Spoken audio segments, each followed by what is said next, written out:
were like greedy or something. Which, I mean, humans are greedy. We're a profit-based and there society, is intrinsic really. greed. I mean, yeah, like I think you can say that.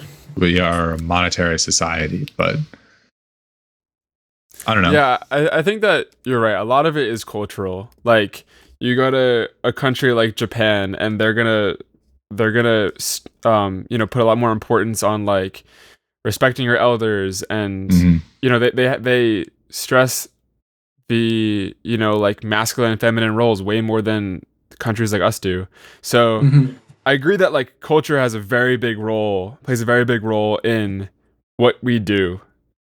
But I also think that we can sort of separate that from like the more fundamental, primitive, like built-in, ingrained things in humans.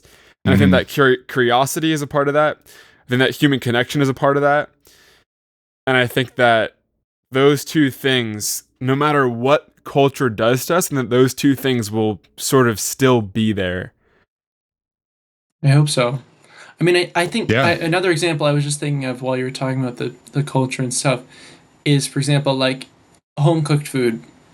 Home-cooked food in other cultures is still a really big deal, and I think a lot of people really try to make a lot of their food at home. But I think in the U.S., I think largely due to corporate persuasion, but also just due to efficiency in the means of efficiency, we get food out a lot more. We get breakfast on the way at Dunkin' Donuts on the way to work, and then at the end of the day, we'll order food somewhere else. And that's a huge thing that's grown within the culture. That is a major shift from the past of how we used to look at food. But it's come about through, I would say, really corporate persuasion, through marketing, and also just efficiency.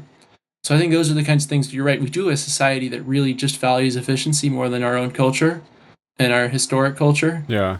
And that's why we're probably way more likely to experience these kinds of AI replacements than like other countries or most other countries, really, because most of them just value culture more.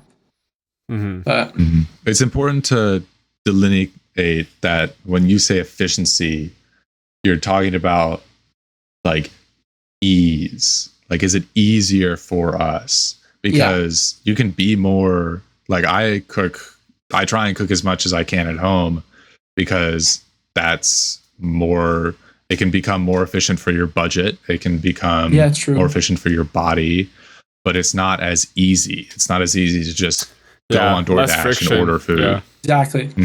Less friction. Yeah. No, totally. Yeah. And there's holdouts. There's going to be people that I kind of want to. Yeah. Yeah, Ben. No, finish your thought, and then I want to try to transition here. I was just going to end saying I think you guys are right that there's always going to be holdouts in some parts of the population that like I make almost all my own food, and I think that'll always be the case, just because I don't appreciate fast food. But anyway, I just think there are always going to be holdouts with all of these types of things.